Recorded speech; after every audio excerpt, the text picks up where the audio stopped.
You're a monster. I'm sorry.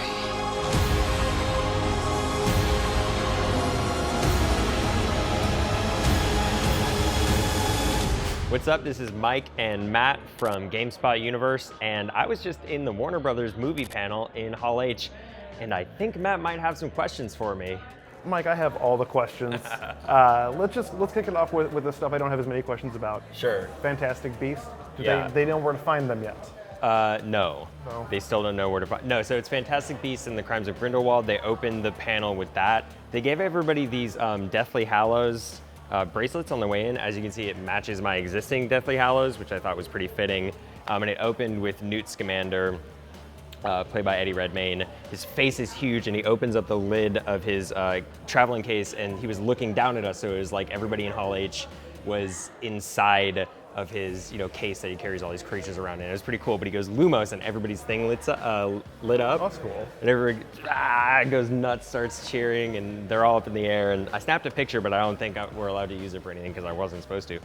So you won't see that. But yeah, it was cool. Johnny Depp showed up at one point. In costume? He not only in costume, but he was fully in character as Grindelwald. So seriously, he comes out he interrupts Aisha Tyler, who was moderating, in the middle of a sentence. He walks out on stage, full costume, full character, bleached, everything, and gives this weird speech about the inferiority of the Nomad people, what Americans call Muggles apparently, and yeah, it was something. It was pretty. Does Johnny Depp ever show up to a panel as Johnny Depp? I don't know. Does Johnny Depp even exist anymore? No, he's gone. He's just lost himself in the characters. But yeah, so they played the trailer, which is now online, so everybody's seen it. I think it looks pretty good. Next was the Lego Movie. Yeah, Lego Movie 2. What's the subtitle for that? Electric Boogaloo. The second part. Oh. Eh. Okay. What's going on with this one? What'd you see within the panel? Yeah, so they actually opened this part with a pre-recorded Lego panel with the Lego versions of the characters talking to a Lego version of Aisha Tyler, and that was fun. And they brought everybody out on stage. It's Elizabeth Banks and Chris Pratt. Was there any songs? Because everything was awesome. Was the Lego Movie? No, but they opened up the footage that they showed with everything was awesome. Now everything is bleak. It's like Elizabeth Banks, Wild Style talk, because it's post-apocalyptic, and then she gets kidnapped, and there's a Suicide Squad joke. Emmett, you gotta stop pretending everything is awesome. It isn't. Yeah, I get it. And that's why I've cultivated a totally hard-edged side that's super tough and look, a shooting star, make a wish. But the cool thing I think with that is that Chris Pratt is actually playing a second character named Rex Danger Vest or something.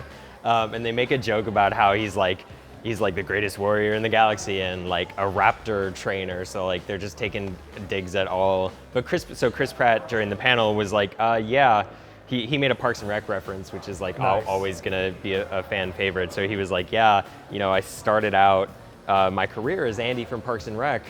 And when I got the gig in the first Lego Movie, that was what I was best known for. And since then, obviously things have taken off in a different direction for him. And so his two characters in the Lego Movie 2 are kind of the two sides of Chris Pratt as an actor too, Okay. the hapless, fuddy-duddy Emmett, and then the super badass action guy. So it was pretty fun, I thought. We're going to save Lucy and all of the other people who were captured. Next up is what I think we've all been really talking about, really excited for, the trailer for Godzilla King of the Monsters. Yeah, oh my God. Kaiju Magic. I was not expecting that to be so cool. The song choice and oh man. The moment in the trailer where Mothra just pops out, you see the silhouette, I'm just I'm all in, man. I am all in on this. Millie Bobby Brown was there. She was 11 in Stranger Things. And she came on stage. O'Shea Jackson Jr., Ice Cube's son, who played Ice Cube in Straight Outta Compton, and is a spitting image, and also is super cool. I've interviewed him, and he's amazing. Yeah, everybody, the rest of the cast was there, and they were all I don't think they had seen the trailer, so the trailer played, and they were all this, watching it, and afterward, Aisha Tyler goes, I had more fun watching you guys, and O'Shea was that was amazing. He was super excited about it. He was we hadn't seen this. Long live the king.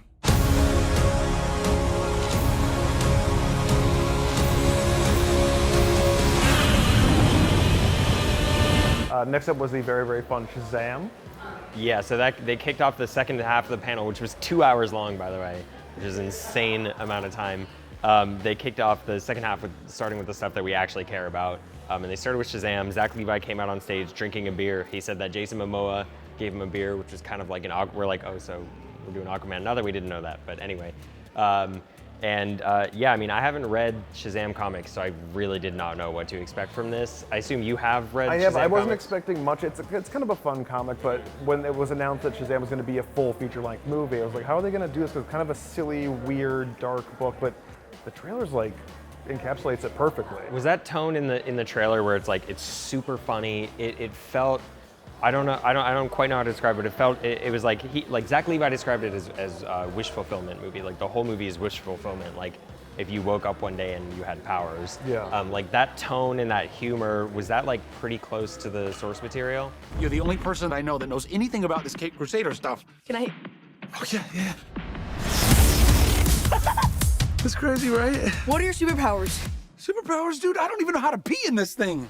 It depends on who the writer is. Jeff Johns' stuff, not so much, but some of the classic Shazam stuff from, the golden age of comics back post World War II, yeah, that's definitely in there. So it's kind of going back to the older ones? Yeah, it really Seems does like. encapsulate the entirety of the character, which, fantastic. Comic fans should be super happy with that. Yeah, for sure. They didn't show any exclusive footage for Shazam, so everything that I saw in there, you also saw online. What was your favorite part from the trailer? It was just him charging phones in the mall. Yeah, just me too. zapping phones. And it explodes. Also, him walking out of the convenience store like, yeah, I'm a superhero, what's up? Sorry about your window, but you're welcome for not getting robbed. Oh, hey, what's up? I'm a superhero. That should just be the tagline for the movie. I'm a superhero, what's up? Yeah, I don't know, I guess I wasn't expecting much from that either because I just don't know that much about Shazam, but I'm super excited now.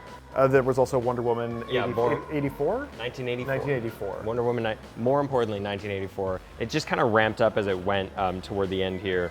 And yeah, Gal Gadot and Patty Jenkins and Chris Pine came out on stage, and Aisha Tyler, bless her, the first thing she asked was, so Chris Pine, I saw Wonder Woman, the first one, so I have to ask, why are you here? How is this happening? And they talked around it, of course. No hints at all or anything about it? Well, Chris Pine joked that he was just there to carry water and a parasol for Gal so she wouldn't have to get too hot in the sun. But then Patty, she said, of course she doesn't want to reveal why Chris Pine is in this movie or how, whether it's flashbacks or time travel or he's actually alive or something else. But she did say that it would be super important to the movie. She said it's an important plot point that will get resolved somehow. We'll figure it out eventually. Yeah, they haven't been filming that long and they didn't put anything online, but they did show us some footage. It looked really good. Okay. Good. Yeah, so she's like in a mall and there's two guys with guns and there's a little girl and she grabs the little girl and like spins really fast and throws her and she like slides away on the floor. And then she just walks up to the two guys, like grabs their guns, crushes them with her bare hands, like turns around and like swings the lasso above her head, lassos both of them, jumps off like this upper level of a mall. It's so cool. It was Is really, there an Orange really cool. Julius in the background at least? I mean, this is 1984. I didn't know. Yeah, it definitely is the 80s. I didn't notice whether there was an Orange. Is Orange Julius an 80s thing? Well, it's definitely an 80s thing. I love Orange Julius. Those are still around, aren't they? Yeah. Okay. Let's go get one. After we talk about Aquaman, which there's a lot of hype and like, I'm kind of on a mixture on it, but what did you get to see aside from the trailer in this panel? Yeah, so that's actually the really exciting stuff is they played the trailer and I was like, oh, that was cool, great. And then they talked for a while and they told some really interesting stories. The guy who's playing Black Manta did not know how to swim when they started filming. That's got to be a key to being an Aquaman movie. He was really worried about it, and he said as they started shooting, he bought himself a pair of goggles and like a kickboard for kids, and like taught himself how to swim in the hotel pool. And then wound up not needing to swim at all while shooting, but now he knows how to swim, so that's good. Jason Momoa talked about the rash that he got from the harnesses that they were shooting in. But the way he phrased it was really interesting. He was like, yeah, man, James just like gave me this rash that just won't go away. And he was gesturing like this. And then he tried to move on and Aisha was like, hold on, you need to explain that, please.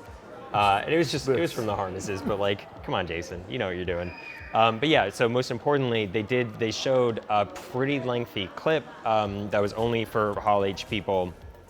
And it was a little bit more of his parents, and I was like, this is kind of the same stuff in the trailer, it's kind of boring. But then it showed, I don't know if it was an entire scene or just parts of a scene, but we glimpsed it in the trailer when they're jumping out of the plane in the desert. Yeah. So it showed them after that, they're walking through the desert and they're looking for these Atlantean ruins from ages ago when the Sahara Desert was underwater, I guess.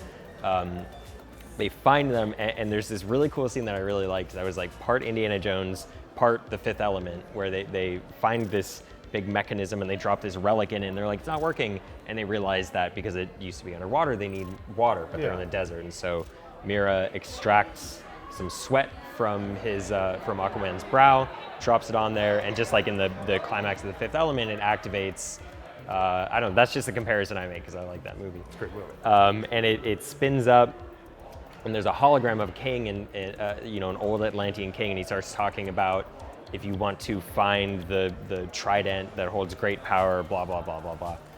So it's about Aquaman getting his trident, and then Aquaman makes a joke like you could have just peed on it, and that's It's very fitting for that version of the character from Justice League. That's the humor we've come to know and love.